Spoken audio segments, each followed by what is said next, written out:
says he has the president's authority to make a deal with Mr. Stanley. The name is plenipotentiary. Pleni simply means full, potential means power, so full power. That means I can sign contracts, I can sign treaties with the government without the president getting involved. And then they will be binding. The short clip you watched just now is that of an undercover investigation carried out by Aljazeera, in which government officials and a prophet called Hubert and many other people were captured involved in gold mining schemes. Prophet Hubert, who has an ambassadorial title appointment in his country, Zimbabwe, used that office as a means of laundering dirty money back and forth. He is called a diplomatic mafia. That is what Al Jazeera has tagged them. It's quite unfortunate that this is happening, but this is what it is. We are still going to go into the political aspect of it. We are going to go into the economic and social aspect of it. We will be talking about certain sanctions that have been placed on countries and how they go around it, and in whose pocket all of this money gets to. Hubert Angel's acquaintance claimed that the deal that they are into has the backing of the president, Emerson Mnangagwa. The scheme involves laundering money from one point to the other and also gold from one point to the other. According to the report, there are talks about Hubert Angel being laid off by the president. Presently, there are investigations into the business and companies and all that surrounds Hubert Angel and associate involved in the scheme. Now, we have to really dig deep into this. I mean, we have to talk about it more. There are a lot of obvious reasons and some not obvious that could have gotten Hubert Angel involved in this, or government officials involved in this. One could be greed, corruption, like we all know. Then secondly, there are countries that the West sanctioned, and it is always difficult for those countries to thrive. I'm talking about Zimbabwe now in this case. Sanctions have been placed on Zimbabwe for a very long time, during the time of Robert Mugabe, before he passed away. Until date, these sanctions are there. Life is difficult. Even when sanctions are not placed on a country that is generally corrupt would have it difficult. I mean, the citizens of the country will have it difficult. Not to talk of a country that has so much in gold and so much, they have so much materials to benefit from. I'm talking about resources. But unfortunately, sanctions have been placed on them and they have to circumvent. But Hubert Angel did something few hours after the release of this documentary. Like I told you, this investigation and the documentary is going to be in 4 parts. He also released his own response indirectly to his church members, and this preaching or motivational speech is titled The Bank Account of Jesus. Yeah, that is what he posted few hours after Al Jazeera released this first episode. Let us hear what he has to say. Maybe you might be able to pick 1 or 2 reasons, the motivation, apart from generally why people need money, more money. Let us hear what he has to say. Do not forget to like and share this video. Do not forget to subscribe to this channel. Sometimes when we preachers begin to talk about finances, it is mainly targeting at your pocket giving. So sometimes it becomes very, very difficult for you to listen. But it is important that we cover the basics on what prosperity is and what finances are. And when we manage it, it becomes easy for you to go home and say, I'm a millionaire. I'm a multi-millionaire. I'll never lose. Imagine if today you were a multi-millionaire. Nah, they're not getting it. Imagine how much. You see, I was called by the president of Kenya for his inauguration, because my wife has mentored the wife of the president of Kenya for years, from 2013 and stuff like that. That was way back, okay? And now, so the grace to be there, we went there, and we were sitting, I don't know, maybe 7th row or whatever from there. Because there were presidents that need to be in the 1st row and 2nd row and the 3rd row, presidents, vice presidents, and their immediate family and stuff like that. Are you getting what I'm trying to say? But after the whole thing is done, I began to look in the front row. The cameras are showing it. Front row, politicians after. Not one was not a politician, except, of course, the family of President Ruto and Mama Rachel Ruto. And to me, that was okay. Until I realized that in the 2nd row, there was one guy who was not a politician, never held an office. He had nothing to do with being in the 2nd row. And that was Aliko Dangote, the richest black man on earth.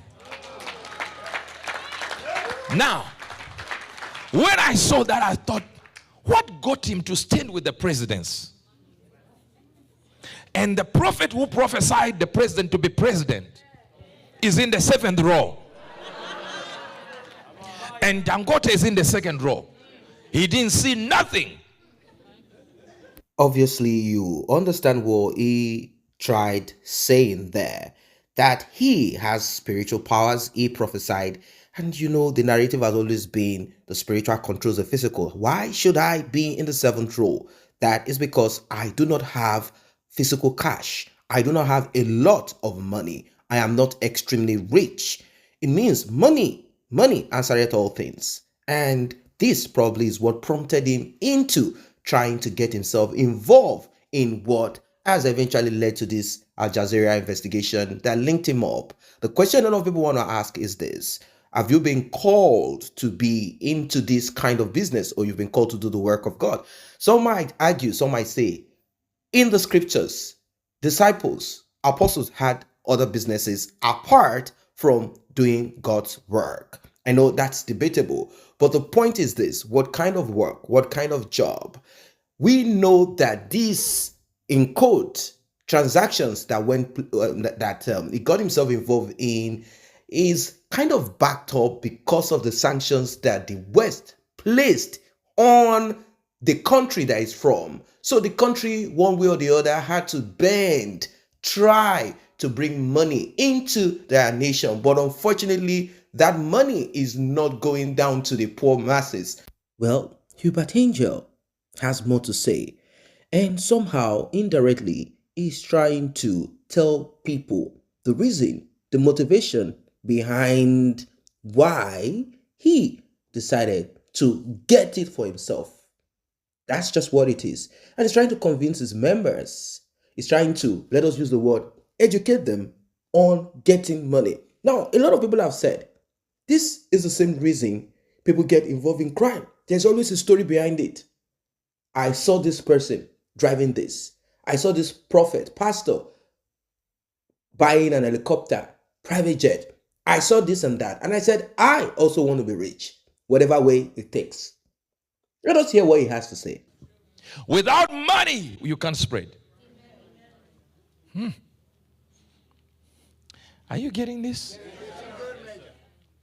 Let me show you something that poor people have no impact. There was a little city. Are you getting this? There was a little city. There was a little city. This is just a little city that was there, and in it was found one poor wise man. Turn to your neighbor and say, one poor wise man. It says, and there came a great king against it and besieged it, built great bulwarks against it. Now there was found in it a poor wise man. He is poor, but he's wise. Wisdom is there, but poverty is also there. So it is possible to be poor and wise. They're not getting it. And he, by his wisdom, who is he? The poor wise man. By his wisdom, delivered the city. Yet no man remembered that same poor man. Notice, it doesn't say that poor wise man. After they have used your wisdom as a poor person, you are just now a poor man. So the poor people are there to be exploited. And let me tell you some truth you will never forget. There is nowhere from Genesis to Revelation where God has ever been friends with poor people. I'm waiting. Find it. Now, I'm going to leave it there because Prophet Hubert Angel has made it clear he does not need to overemphasize what he's trying to say. He knows that this Aljazeera investigation is going to bring out more. He spoke freely, thinking he was going to broker a deal, but unfortunately, he was caught. Now, I'm not going to totally blame him. I do not know what he wants to do, getting that money through that manner, using his status and all that he has. Is he going to bless people, as they often use that word in church? Is he going to change the lives of Zimbabweans? Probably he also came from a humble background. Was he going to do this at the end of the day? Or is he just going to line up his pocket and keep talking about miracle money in church? And in quote, allegedly, sleeping with different women. I said allegedly. I don't know. I've never seen. Now, if you acquire so much and you cannot change the lives of people directly or indirectly, then of what use is this? If the purpose of trying to get yourself involved in government is to steal and line the pockets of your families and yourselves, at the end of the day, there is a common denominator. Everybody will die. And that's the truth, and that's the reality of it. Have you thought about it? What about when some health issues come and money cannot solve it? What about that? Well, he has made it clear to everybody. Poor people are not friends of God. God does not relate with poor people.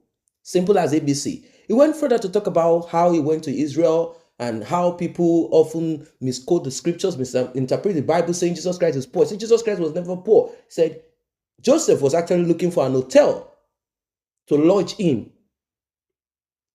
That's what it is called. But it was all filled up because of that period, the season.